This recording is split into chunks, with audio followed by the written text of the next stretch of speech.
The fear of letting others see your inner vulnerability. There is a quiet terror that comes with being seen.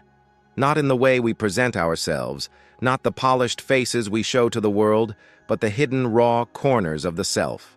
The parts that are messy, fragile, imperfect. To reveal those parts is to expose the parts of us that are most vulnerable, the parts we've kept hidden, protected, or disguised. It's the fear that someone will look too deeply, see the cracks we've spent so long trying to keep covered, and judge them as unworthy.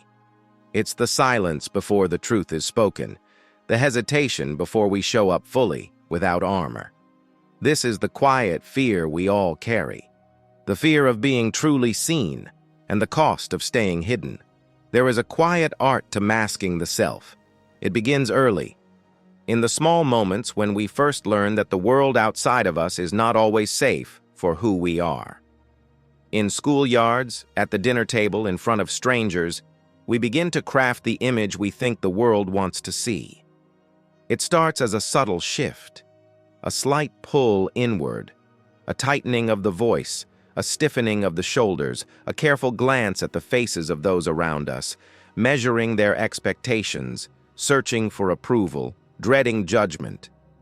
We learn to present a version of ourselves that feels safer, more acceptable. The parts of us that are messy, raw, imperfect, are tucked away. The mask is born, crafted from years of trial and error, molded by what we believe the world will accept. In the early stages, this mask feels like survival. It protects us from rejection, from being too much or too little, from being misunderstood. It shields the vulnerable parts of ourselves that we've learned to keep hidden, the parts that we fear might expose us as unworthy, too human, too fragile. It becomes second nature. We wear it so often that we forget it's even there. We smile when we want to frown. We laugh when we want to cry. We agree when we want to disagree. We become so accustomed to the mask that we forget the face beneath it. But there is an exhaustion that comes with this constant performance. The mind is always calculating, always measuring what is safe to reveal and what must remain concealed.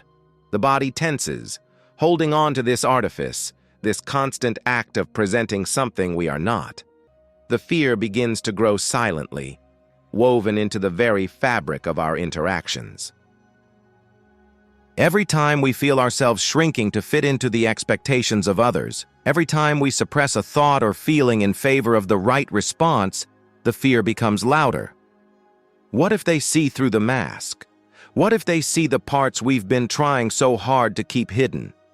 The truth is, the mask becomes a barrier, not only between us and the world, but between us and ourselves. We become disconnected from our true selves, locked behind walls of our own creation. The longer we wear the mask, the harder it becomes to remember who we are without it.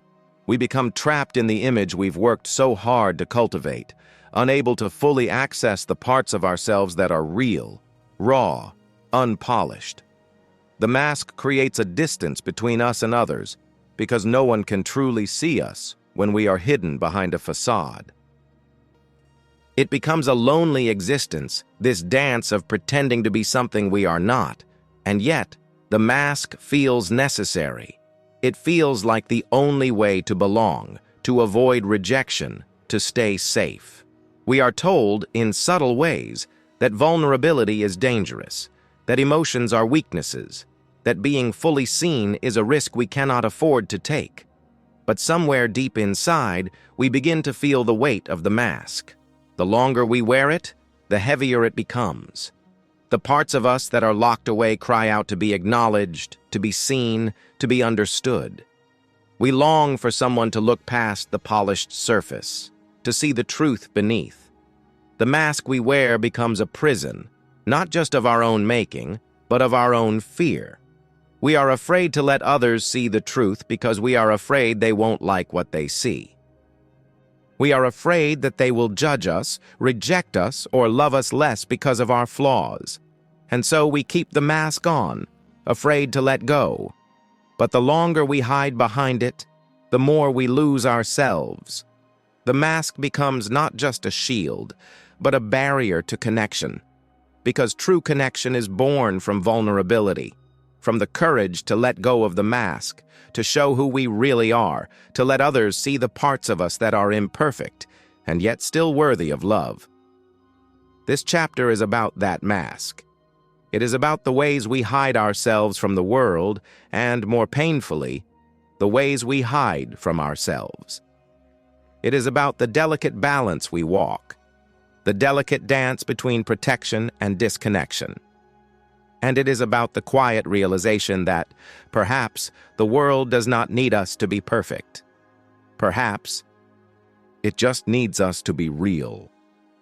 The fear of being vulnerable does not simply appear one day.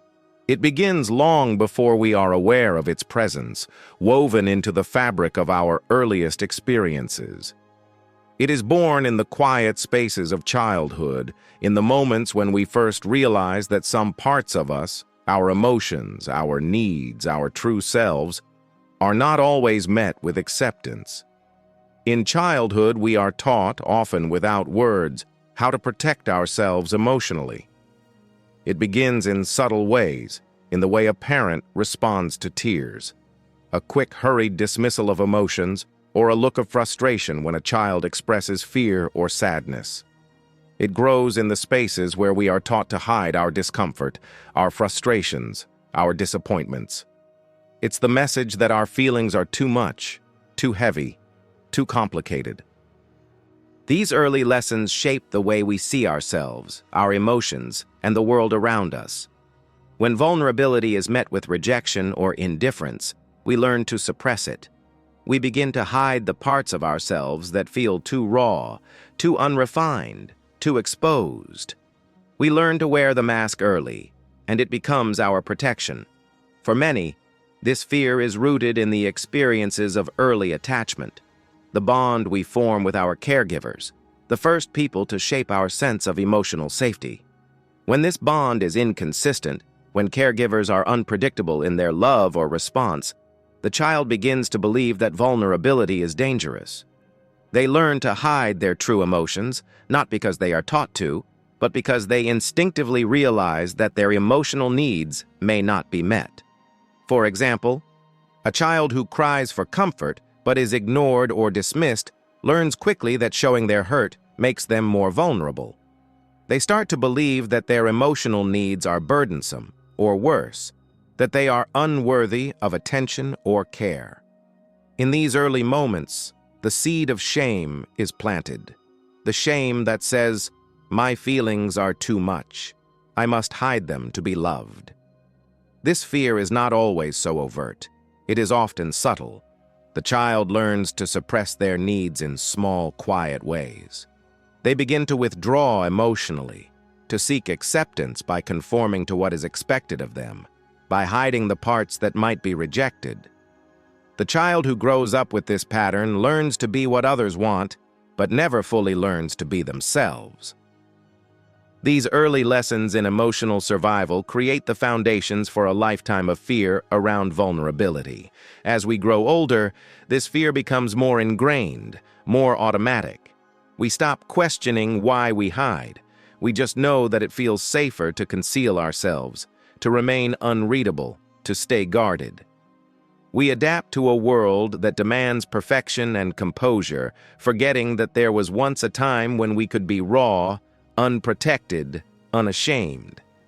The influence of culture, society, and family plays a crucial role in this development. We live in a world that often rewards emotional restraint and detachment. We are taught, sometimes explicitly, that vulnerability is a weakness, that it is something to be ashamed of, something to avoid. In many cultures, emotional expression is seen as a burden, a sign of instability or immaturity. We are told to man up, pull yourself together, don't let them see you cry. These messages reinforce the idea that our authentic selves, our real, vulnerable selves, are not acceptable. They teach us that to be seen as strong and competent, we must hide our true feelings. We must hide our hearts. This fear of being vulnerable becomes a survival mechanism. We learn to protect ourselves from emotional harm, but in doing so, we also cut ourselves off from the connection that vulnerability brings. We learn to be emotionally self-sufficient, afraid of relying on others, afraid of being let down, afraid of being rejected.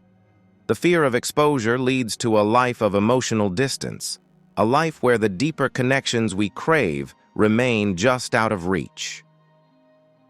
The origins of this fear are rooted in the earliest years of life, in the ways we learn to protect ourselves from emotional pain. But the consequences extend far beyond childhood. This fear becomes an invisible thread woven throughout our adult lives, shaping our relationships, our self-worth, and our ability to show up fully in the world. It becomes a pattern we carry with us, one that continues to dictate how we respond to vulnerability long after we have grown. In this chapter, we trace the origins of this fear, from the subtle messages we received as children to the cultural and familial forces that taught us to hide. We begin to understand that the fear of being vulnerable is not an isolated experience, but a learned response to a world that often does not feel safe enough to allow for true emotional expression. Vulnerability is often seen as a weakness, something to be avoided, something that exposes us to risk. But in truth, vulnerability is the very core of what makes us human. It is not a flaw, but an essential part of emotional connection and a crucial component of personal growth. Understanding the psychology of vulnerability requires us to look at the deeper workings of our minds and bodies.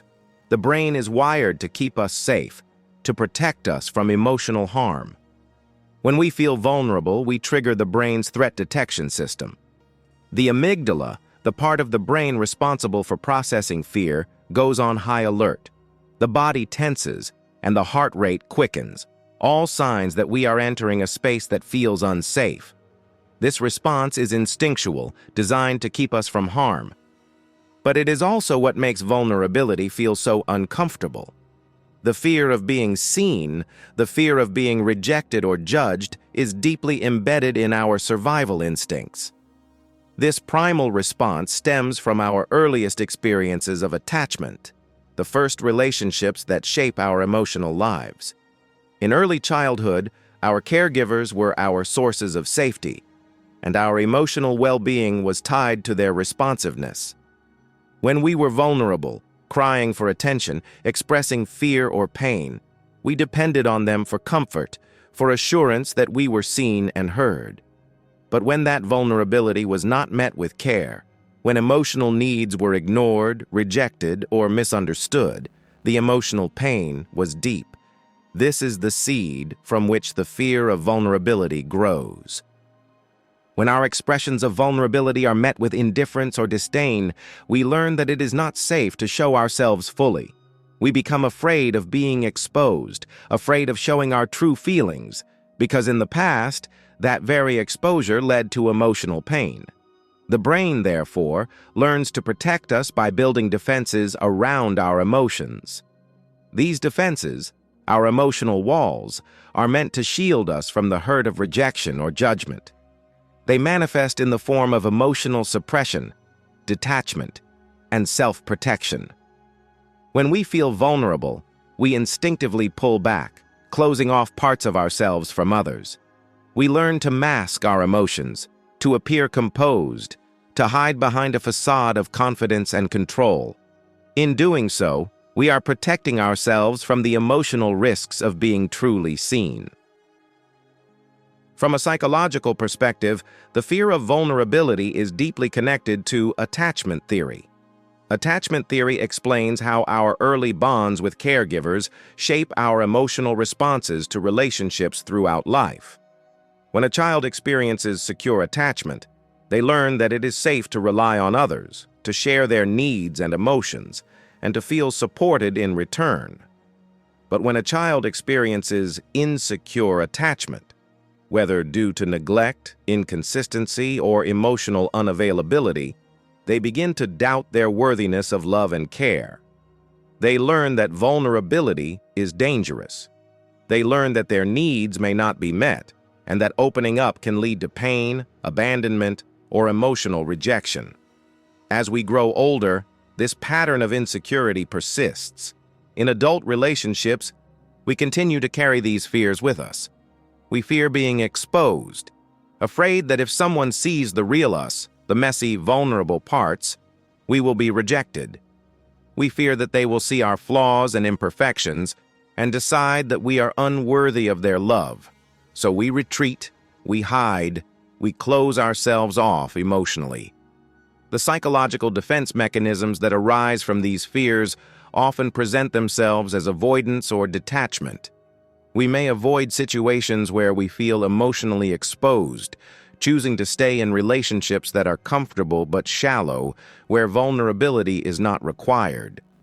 Alternatively, we may choose relationships that mirror the emotional patterns of our childhood, relationships that are inconsistent, emotionally distant, or unavailable. This is because the brain, despite the pain it causes, is often more comfortable with what is familiar, even if it is unhealthy. In addition to attachment issues, the fear of vulnerability is influenced by societal factors. Many cultures place high value on emotional self-sufficiency and resilience, often teaching that to be vulnerable is to be weak. In cultures that prioritize strength, independence, and emotional control, vulnerability is often viewed as a flaw.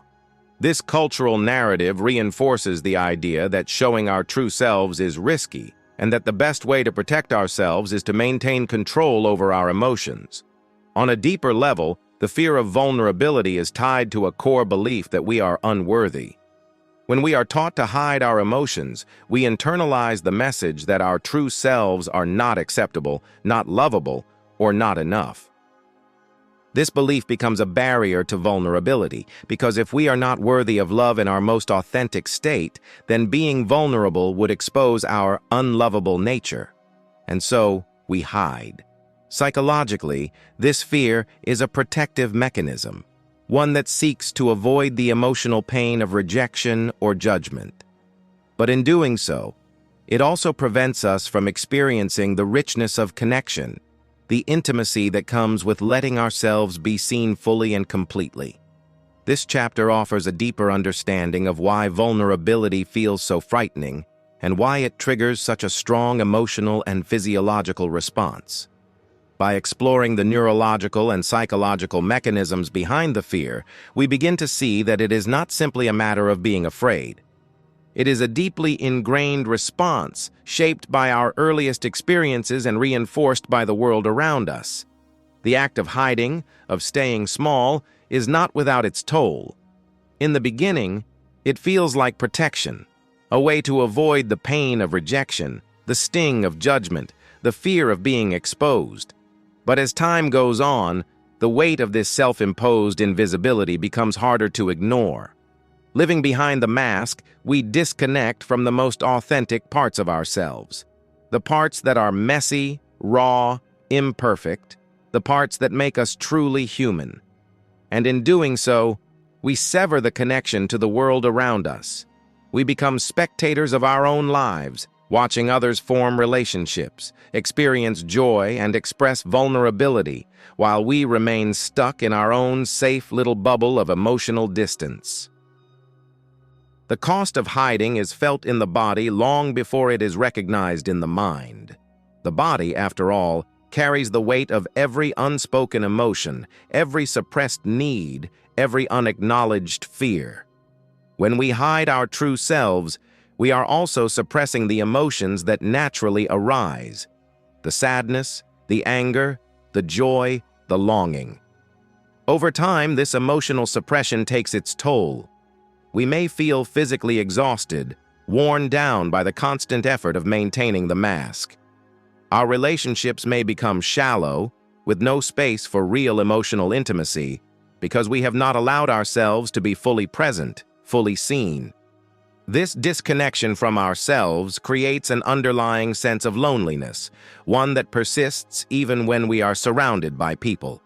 We may have friends, family, colleagues, but the deeper connection we long for is never truly within reach. This isolation is not because we are physically alone, but because we are emotionally unavailable.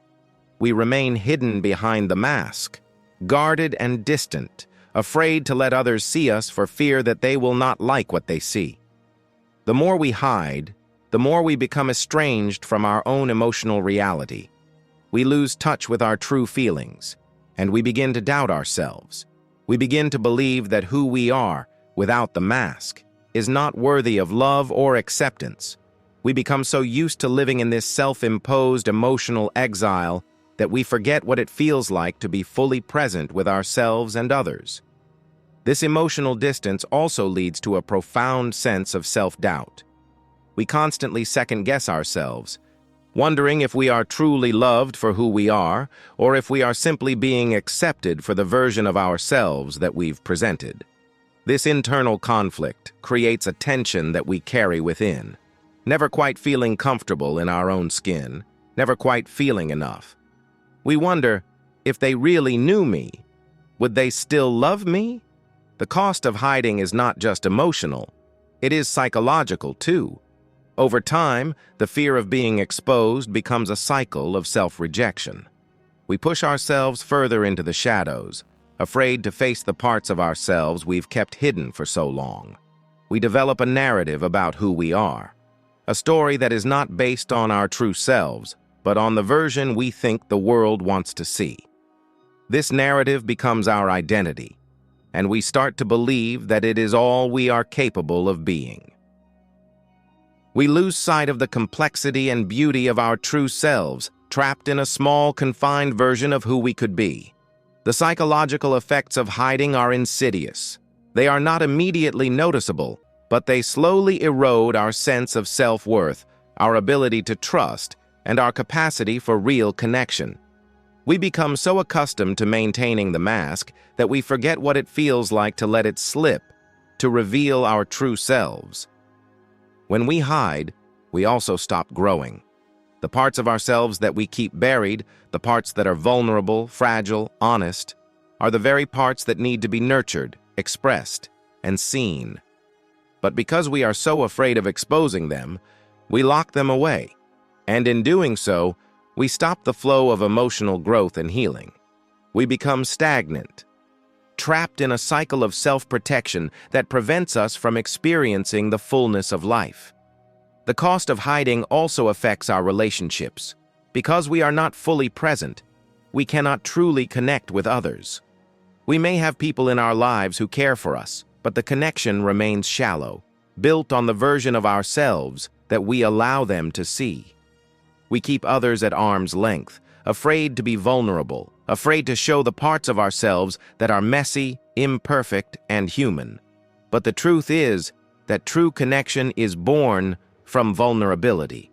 It is born from the willingness to be seen, to let others witness our pain, our joy, our imperfections.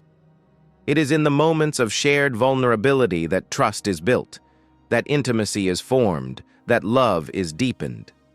When we hide, we deny ourselves the possibility of these deep connections. We stay isolated, trapped in our own fear.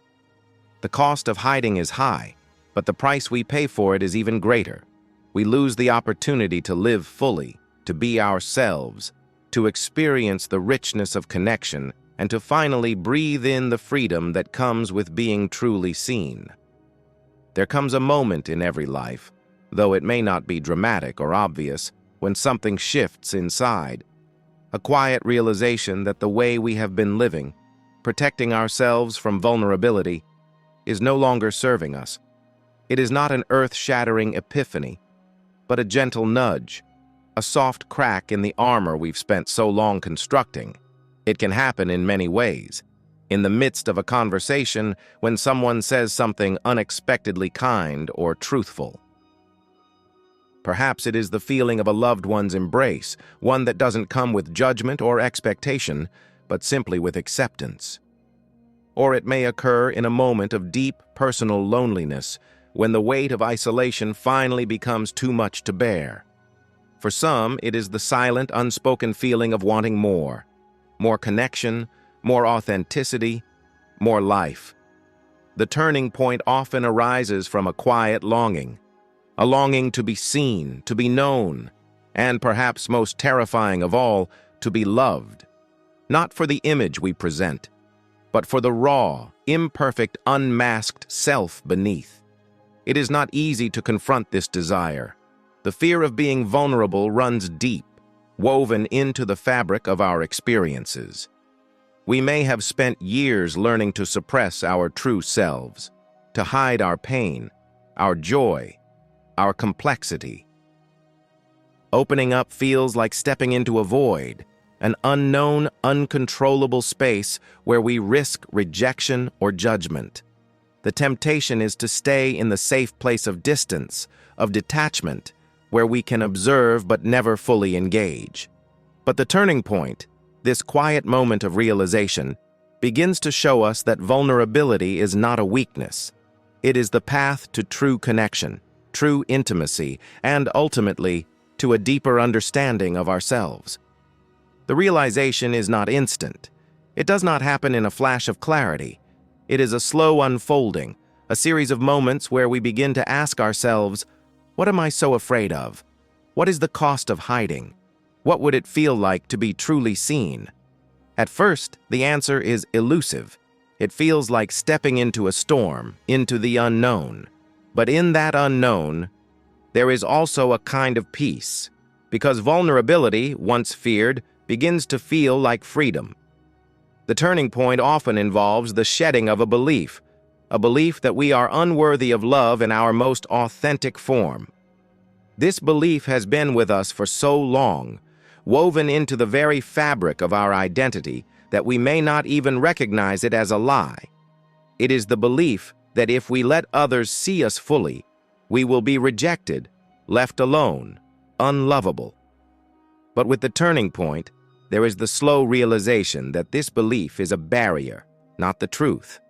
That love, true love, is not born from perfection, but from the willingness to be real, to show up as we are, with all our cracks, our scars, our vulnerability. This moment is often sparked by a relationship, a conversation with someone who sees you, truly sees you, and still loves you. It may come after a moment of deep connection, where the walls begin to crumble, where the space between two people narrows, and for the first time, you feel safe enough to reveal the parts of yourself you've hidden for so long. This shift is subtle, but it is profound. It is the first step toward allowing ourselves to be human again, to remember that it is safe to be imperfect, to be seen, to be vulnerable. The fear does not disappear overnight, but something inside us begins to trust again. We begin to trust that being vulnerable will not destroy us, that it will not lead to the rejection we've feared for so long. Instead, we start to feel the warmth of connection, the healing power of being seen for who we truly are. We realize that the masks we have worn for so long are not necessary anymore. In this turning point, there is a sense of quiet liberation. It is the first moment of emotional freedom, the first breath after a long time of holding it in. The walls that once kept us safe now begin to feel like prisons. The armor that once protected us from pain begins to feel like a heavy burden, one we no longer wish to carry. This chapter is about that moment of realization, that moment when the person begins to see vulnerability not as a threat, but as a doorway to a more authentic life, to deeper relationships, and, perhaps most importantly, to a more truthful relationship with oneself. The process of learning to be seen is not an immediate transformation. It is a gradual unveiling, a slow peeling away of the layers we have wrapped ourselves in for protection. This act of vulnerability feels like stepping into the unknown, like standing on the edge of a precipice, wondering if the ground beneath will hold us, wondering if the risk will be worth the reward. At first, it is small moments, the briefest glimmer of openness that feels almost imperceptible. It may come in a conversation where, for the first time, we allow ourselves to speak honestly about how we feel. It may be in an embrace, a moment of shared silence when we let ourselves simply be, without the need to perform, without the need to be anything other than what we are in that moment. In these small moments, something begins to shift. The body that has been tense with fear of exposure starts to soften. The heart that has been closed for so long begins to open. Just a crack, but enough to let the light in.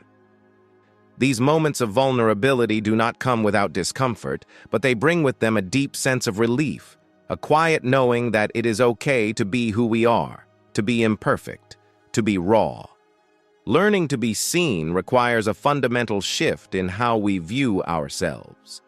We must begin to believe, even tentatively, that we are worthy of love and acceptance as we are, without the masks, without the carefully curated image. This is a difficult truth to accept, for so much of our lives have been spent hiding our true selves, believing that we must be perfect, unblemished, controlled in order to be loved. The first step toward learning to be seen is often about permission. We must give ourselves permission to be vulnerable, to allow ourselves to be exposed. This permission is not easily granted.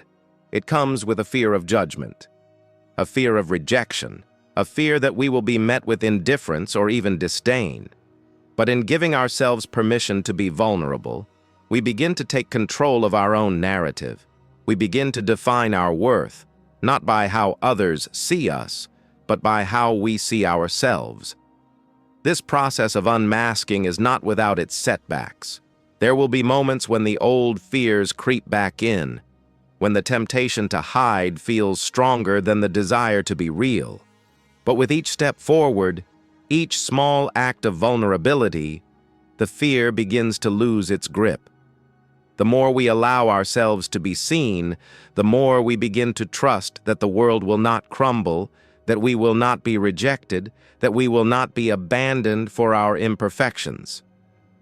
Trust is a vital part of this journey. We must trust not only ourselves, but also the people around us. We must trust that they will meet our vulnerability with empathy, with compassion, with love.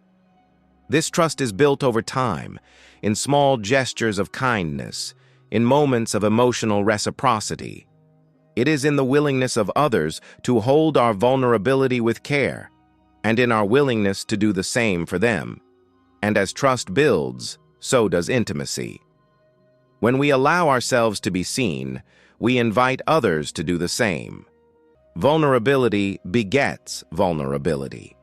In sharing our truths, we create space for others to share theirs. This is where true connection happens. This is where love, deep and real, begins to take root. The beauty of being seen is that it leads to a deeper understanding, not only of others, but of ourselves. When we let go of the need to present a false image, we come into contact with the parts of ourselves we've long neglected. We reconnect with our authentic desires, our true emotions, our deeper truths. We begin to trust ourselves more deeply, knowing that we are enough, that we are worthy of love and connection, not in spite of our flaws, but because of them. Learning to be seen is not a one-time event, but a lifelong practice. It is the continual act of showing up in relationships, in our work, in our lives, as our true selves. It is the choice to be honest, to be vulnerable, and to trust that we are worthy of being loved, exactly as we are. In this process, we begin to experience a kind of emotional freedom, a freedom that comes from being no longer bound by the fear of exposure. When we let go of the mask, we discover that there is a world waiting for us, a world where love and connection are not about perfection, but about authenticity. And in that authenticity, we find the deepest form of peace, the peace of knowing that we are truly seen, truly loved, and truly free. There is a gentle peace that comes with the quiet freedom of being fully seen. It is not loud or extravagant, but rather soft and steady, a peace that settles into the heart like a sigh. It is the relief of no longer having to hide, no longer having to wear a mask, no longer having to protect yourself from the world. When we allow ourselves to be seen, we release the heavy burden of self-judgment, of fear, of the constant need to prove our worth. We step out of the shadows we have cast around ourselves and into the light of truth. We begin to see, for the first time, that we are worthy of love and connection just as we are, in all our imperfection, in all our vulnerability.